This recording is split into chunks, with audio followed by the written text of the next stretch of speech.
जय गुरु जी संगत जी। संगत जी, गुरु जी की कृपा, गुरु जी के आशीर्वाद से आज का जो सत्संग हम शेयर कर रहे हैं वो सीमा आंटी का सत्संग है। ये बहुत प्यारा, बहुत ब्लेसिंगफुल सत्संग है। मेरी विनती है आप सभी गुरु परिवार से कि सत्संग को आप अंत तक सुने, ध्यान से सुने, पूरा सुने। सत्संग का मतलब होता है सत्य का संग, और सत्संग की प्राप्ति जभी होती है जब गुरु कृपा होती है।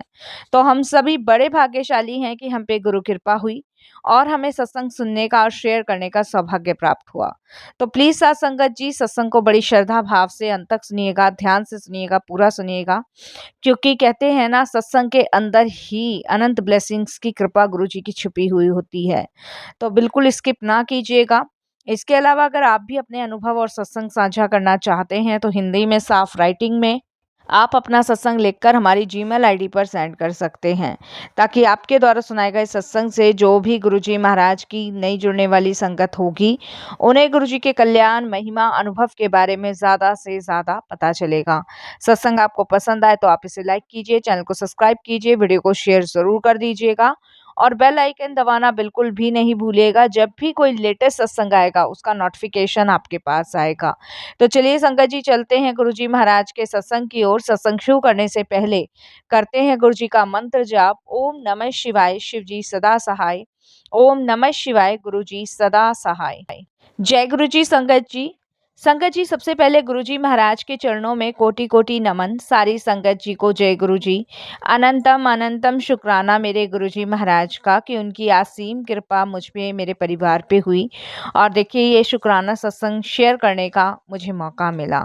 संगत जी देखिए, वैसे तो गुरुजी की अनंत कृपा मेरे परिवार पे रही है, और मैं गुरुजी महाराज से 2015 में जुड़ी थी। मुझे याद है उन दिनों हम बहुत ज़्यादा कर्जे में डूबे हुए थे, परेशान थे, और कर्जों की वजह से ना मुझे ना मेरे हस्बैंड को नींद आती थी। और ये कर्जा संगत जी हम लोगों ने अपने बच्चों की पढ़ाई के लिए लिया था, एजुकेशंस के लिए लिया था।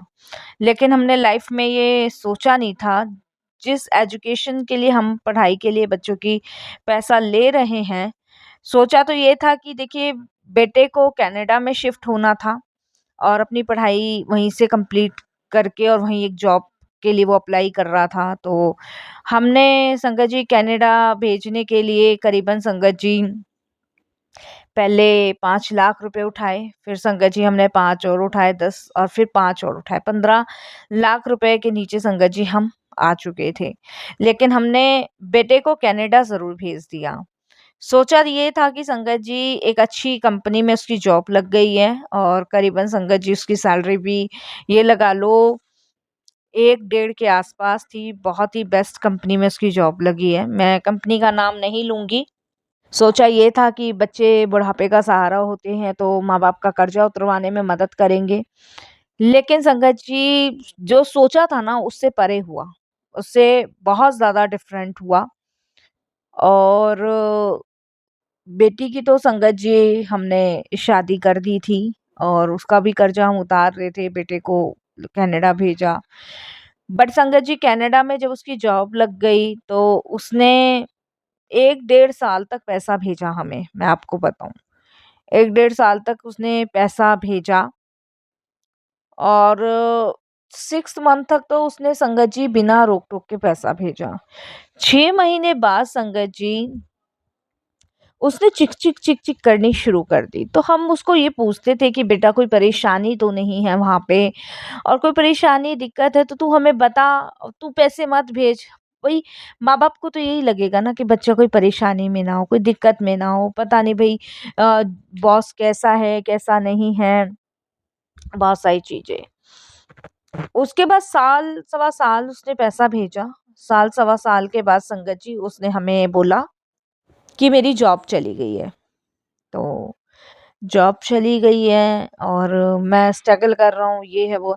तो संगत जी हमने उसको यही कहा कि तू वापस आ जा, अगर इतनी प्रॉब्लम है और इतनी परेशानी तेरी लाइफ में चल रही है तो स्ट्रगल मत कर बेटा, दिल्ली में भी बहुत अच्छी अच्छी कंपनियां हैं, तू उसमें लग जा, तू आ जा वापस। बहुत सारी चीजें संगत जी हमने उसको कही। बट संगत जी उसने दिल्ली आने के लिए साफ तौर पे मना कर दिया, और उसने धीरे धीरे संगत जी इस तरीके से चिड़चिड़ा से बात करने लगा। तो हमें यही लगा कि भई हो सकता है बच्चा स्ट्रगल कर रहा है, जॉब के लिए परेशान है, बट संगत जी उसकी नौकरी नहीं गई थी, वो उसी कंपनी में जॉब कर रहा था। बट वो सेल्फिश हो चुका था, मैं आपको बताऊँ। उसको लगता था कि अब वो अपने बारे में डिसाइड करेगा, अपने बारे में सोचेगा। और शुरू से ही संगत जी बचपन से तो देखिए वो ऐसा नहीं था। बड़े-बड़े उसने वादे किए थे, हमें भी कहा था कि वो हमारा यहाँ से कर्जा वग़ैरह उतरवा के कनाडा ले जाएगा। अब संगत जी क्या उसके दिमाग में चली है तो वही जाने, हमें नहीं पता इस बारे में। बट संगत जी वहाँ उसे कोई लड़की पसंद आई, उसने हमें इन्फॉर्म भी नहीं किया और उससे शादी कर ली। इस चीज़ का संगत जी हमें करीबन 3 साढ़े 3 साल बाद पता चला। इसके पापा बहुत झगड़ा करते थे, बेटे से काफ़ी फ़ोनों पे लड़ाइयाँ होती थी। मेरी भी बहुत कहा-सुनी होती थी। मैंने कहा आयुष ये उम्मीद नहीं थी तुझसे। और संगत जी फिर उसने धीरे-धीरे फ़ोन करना बंद कर दिया और पता चलता रहता था संगत जी, क्योंकि जब हमसे लड़ाई झगड़ा होना शुरू हो गया तो उसने स्टेटस पे फ़ोटो डालनी शुरू कर दी। और उस लड़की के साथ और शादी की फ़ोटो, उसके पेरेंट्स की, लड़की के पेरेंट्स की। और करीबन संगत जी फिर उनको एक बच्चा भी हुआ, उसकी भी फ़ोटो डालनी शुरू कर दी। तो फैमिली फ़ोटो डाला करता था अपने इन-लॉज़ के साथ, अपनी वाइफ़ के बच्चे के साथ। मैं मेरे हस्बैंड बहुत परेशान होते थे और अब हमें डर इसी चीज़ का था संगत जी, ये मकान हमारे हाथ से ना चला जाए। इधर संगत जी बेटी से हेल्प ले नहीं सकते थे क्योंकि बेटी का तो यही कहना था हमारी का कि आपने मुझसे ज़्यादा हमेशा भाई को चीज़ें दी हैं, भाई को चीज़ें प्रोवाइड कराई है। सब कुछ तो आपने भाई के लिए किया है, कर्जा भी आपने उन्हीं के लिए लिया था। तो संगत जी वो अलग से ताने मारती थी, हम दोनों ना बहुत टूट चुके थे। हमें समझ नहीं आ रहा था क्या करें क्योंकि संगत जी ये घर भी हाथ से चला था तो कहाँ जाते। और आपको पता ही है संगत जी रिश्तेदार ताना मारने वाले होते हैं। और ऐसा नहीं है रिश्तेदारों ने ताना नहीं मारा, रिश्तेदारों ने खूब ताना मारा। क्योंकि संगत जी एक ही बेटा और वो भी ऐसा निकला।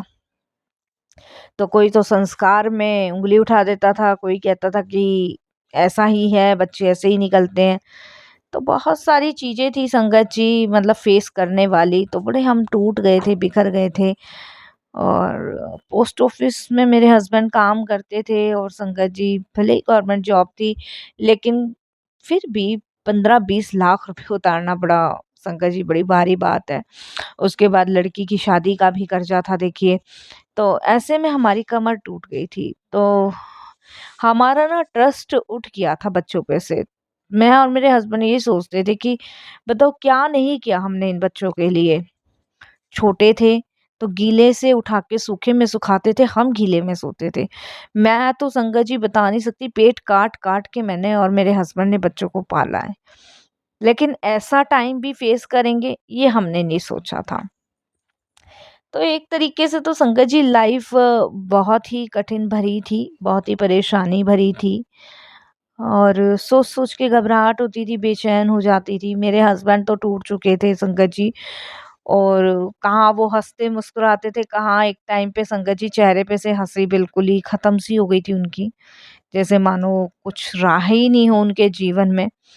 तो बड़े हम परेशान होते थे, बड़े हम दुखी होते थे उस चीज़ को फेस कर के। बट हमने ये नहीं सोचा था संगत जी कि दुनिया के मोह-माया से पड़ने से अच्छा है कि ईश्वर के मोह-माया में पड़ जाओ। तो मेरे हस्बैंड के एक फ्रेंड हैं जो कर्नल हैं और संगत जी हिमाचल में उनकी पोस्टिंग है। तो वो संगत जी हमसे मिलने आए हुए थे और जब उन्हें हमारी स्थिति के बारे में पता चला, तो हम देखिए संगत जी मानसिक तौर से टूट चुके थे, मैं आपको बताऊँ। मानसिक तौर से ना हम ख़त्म से ही हो गए थे क्योंकि ना बेटी ना बेटा मतलब बेटी अपनी लाइफ में बेटी ने भी संगत जी कभी दर्द पूछने की कोशिश नहीं करी। उसकी शिकायतें बहुत थी हमसे, उसने हमेशा शिकायतें करी हमसे। कभी भी उसने हमारी तरफ देखा नहीं कि हमने दोनों बच्चों के लिए बराबर किया और शिकायतें बहुत करी। और बेटा संगत जी उसने अपनी लाइफ की अलग सी दुनिया बसा ली थी। तो हमारे पास कुछ बचा नहीं था किसी भी प्रकार का कि कुछ बचा हो, जिसके बारे में हम सोचें, समझें, वो कुछ नहीं बचा था। तब उन्होंने हमें गुरुजी के बारे में बताया था, मैं आपको बताऊँ। और उन्होंने मेरे हस्बैंड को कहा था, मेरे हस्बैंड का नाम सीताराम है, तो उन्होंने ही कहा था कि सीताराम तू इतना टूटा हुआ है ना, और तेरे टूटने का कारण ही तेरे बच्चे हैं।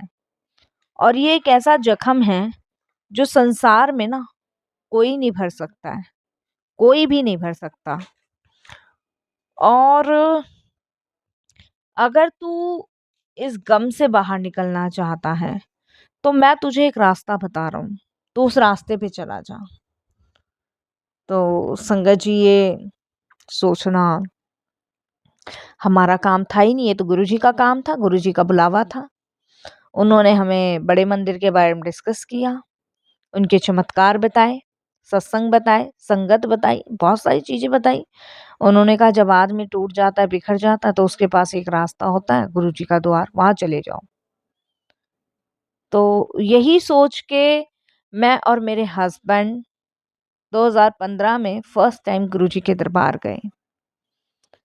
जिस समय हम गए थे ना संगत जी, मैं आपको सही बता रही हूँ, टूटे हुए गए थे, बिखरे हुए गए थे, अंधकार से डूबे हुए गए थे, तमन्नाएं खत्म हो चुकी थी, इच्छाएं मर चुकी थी, विश्वास खत्म हो चुका था, धैर्य पेशेंस नाम की कोई चीज नहीं थी।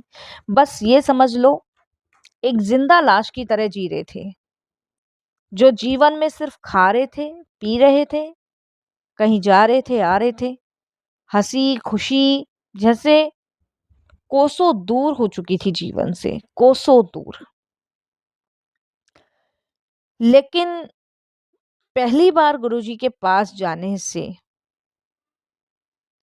एक ऐसा अनुभव हुआ, जिस अनुभव की हमने कभी कल्पना नहीं की थी।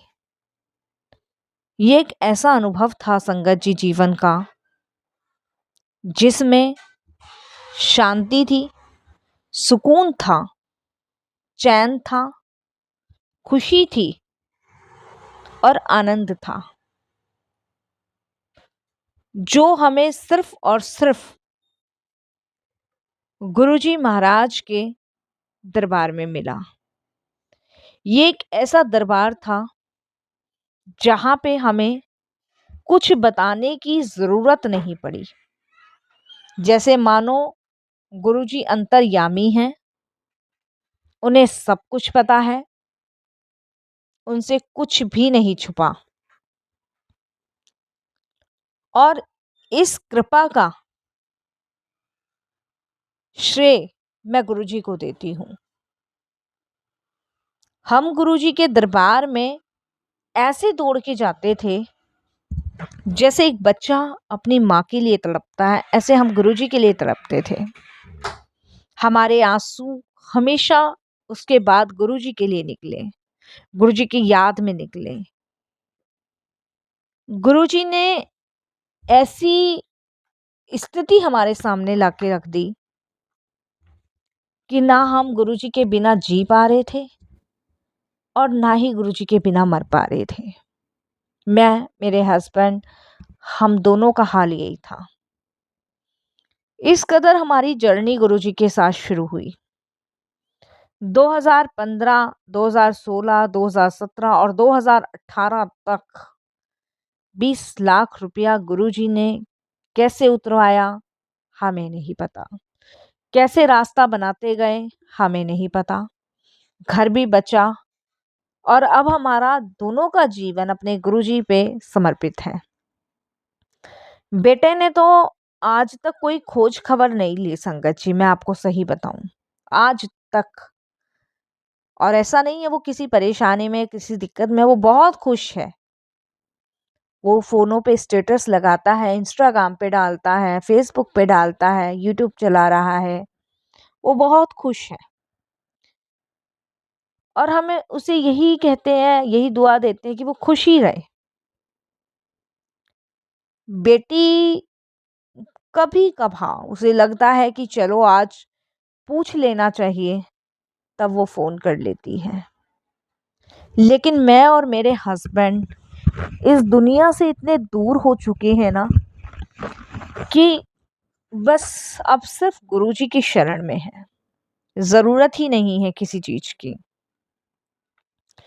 जब अपने साथ छोड़ दें, जब दुनिया साथ छोड़ दे, तब गुरुजी हाथ थामते हैं। ये बिल्कुल सच्चाई है संगत जी।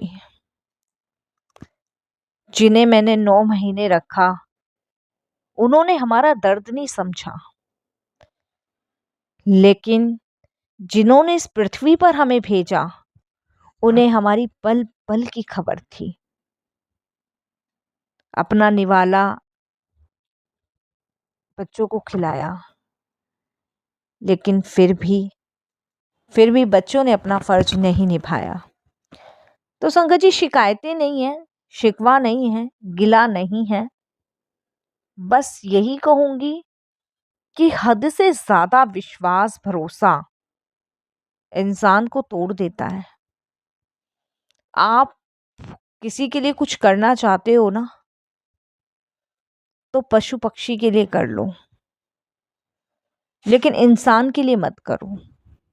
इंसान स्वार्थी है, वो अपना स्वार्थ दिखाकर अपना काम निकलवाता है और फिर आपको पहचानता भी नहीं है। तो इंसान स्वार्थी है, इसीलिए इंसान के स्वार्थ से बचने के लिए आप ईश्वर की भक्ति में इस कदर मगन हो जाओ कि आपको कभी ज़रूरत ही ना पड़े किसी और की। यहीं पे संगत जी अपनी इस वाणी को विराम दूंगी और यही कहूँगी, शुक्राना गुरुजी, उस अंधेरी मोह माया वाली दुनिया से बाहर निकालने के लिए।